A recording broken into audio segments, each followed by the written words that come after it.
Assalamualaikum warahmatullahi wabarakatuh. Saya Sasari Futrisa, BP 18110045 akan menjelaskan materi tentang biaya. Pengertian biaya. FASB mendefinisi biaya atau expense sebagai berikut. Beban adalah arus kas keluar atau penggunaan lain atas aset atau timbulnya kewajiban atau kombinasi keduanya dari pengiriman atau produksi barang, pemberian jasa, atau pelaksanaan aktivitas lain yang merupakan operasi utama atau sentral entitas yang sedang berlangsung. Selanjutnya, penurunan aset. Untuk dapat mengatakan bahwa biaya timbul, harus terjadi transaksi atau kejadian yang menurunkan aset atau menimbulkan aliran keluar aset atau sumber ekonomi. Pemakaian bahan baku untuk pembuatan produk tidak dapat disebut sebagai biaya kalau produk tersebut belum terjual. Karena kalau produk belum terjual, sebenarnya belum terjadi penurunan aset.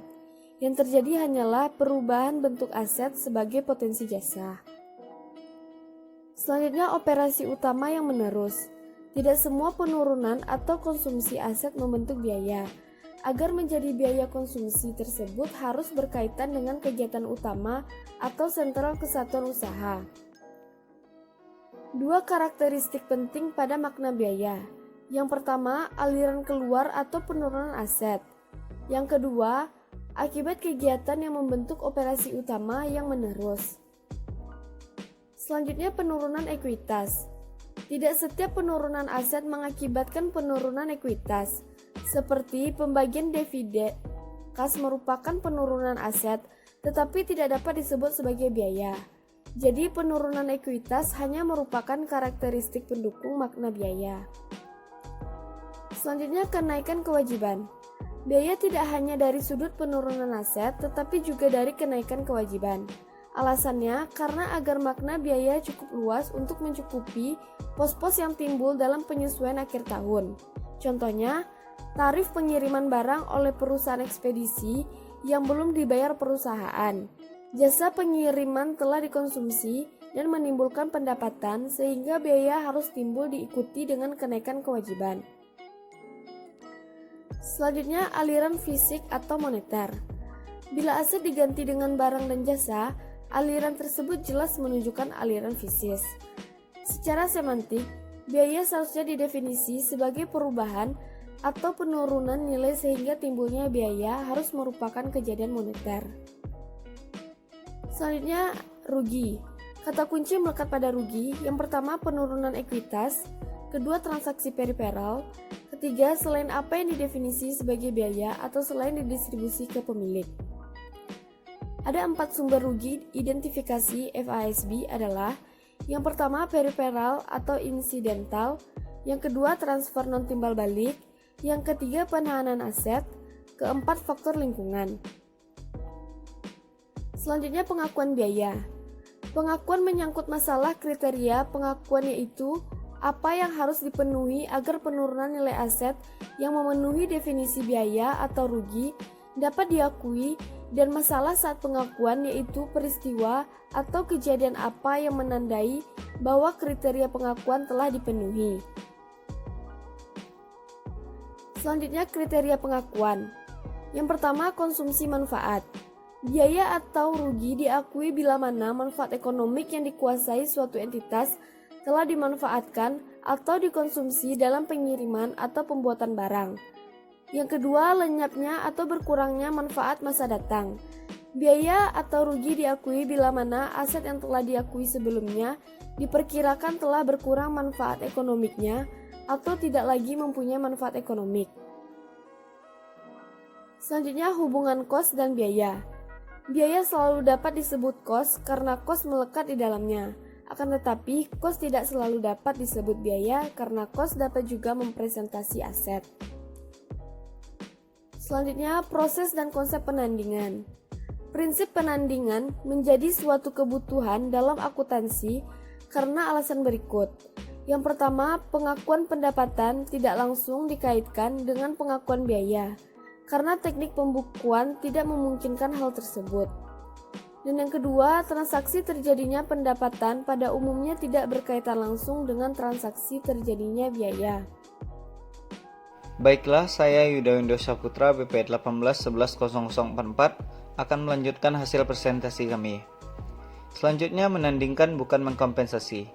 Aliran pendapatan dan kos berbeda dan keduanya mencerminkan dua faktor yang berbeda, sehingga harus ditunjukkan secara utuh sesuai dengan fungsinya.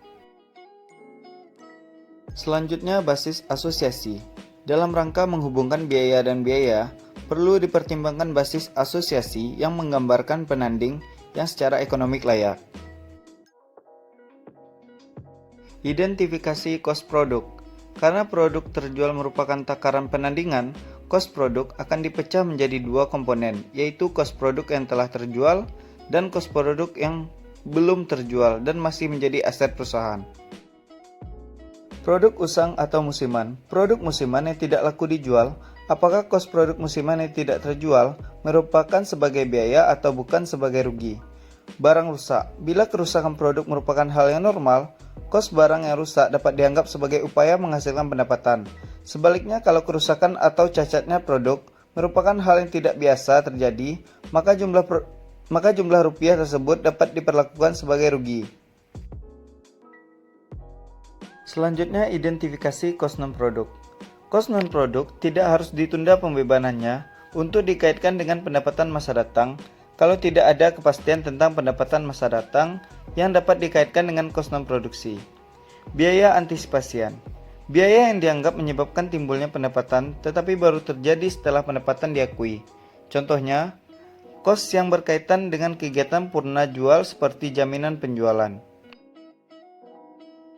Sediaan. Penentuan besarnya kos barang yang terjual untuk ditandingkan dengan penjualan sehingga dapat ditentukan besarnya laba perusahaan. Penentuan nilai sediaan sebagai unsur aset lancar perusahaan.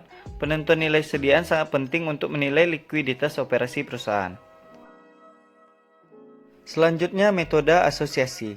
Metode asosiasi menjadi basis untuk menentukan unit fisik terjual dan kos yang melekat dengan jumlah rupiah penjualan. Dengan demikian, metode asosiasi dapat pula diartikan sebagai asumsi aliran kos dalam mengikuti aliran fisis barang. Identifikasi khusus. Untuk jenis barang mahal dan perputarannya rendah, metode ini sangat cocok sekali untuk tujuan pengendalian di samping tujuan penandingan yang tepat. Kelemahannya, jarang sekali pendapatan khusus ditandingkan dengan kos khusus karena pendapatan perusahaan merupakan hasil dari seluruh upaya perusahaan sebagai kesatuan. Untuk jenis barang yang harganya murah, metode ini menjadi terlalu mahal dan tidak sepadan. Kalau fluktuasi harga sangat mencolok, metode ini dapat digunakan sebagai alat manipulatif laba. Selanjutnya, basis pembebanan. Pembebanan kos fasilitas fisis untuk suatu periode tidak dapat ditentukan atas dasar pengukuran fisis yang objektif tetapi lebih merupakan suatu hasil pertimbangan atas dasar taksiran faktor-faktor penentu. Makna depresiasi merupakan suatu proses alokasi kos secara sistematik dan rasional dan jumlah rupiahnya diukur atas dasar bagian kos potensi jasa yang dianggap telah dimanfaatkan dalam menciptakan pendapatan. Nilai setara tunai. Dengan basis ini, penurunan nilai fasilitas fisis ditentukan dengan cara menghitung selisih nilai setara tunai pada awal dan akhir periode. Metode alokasi.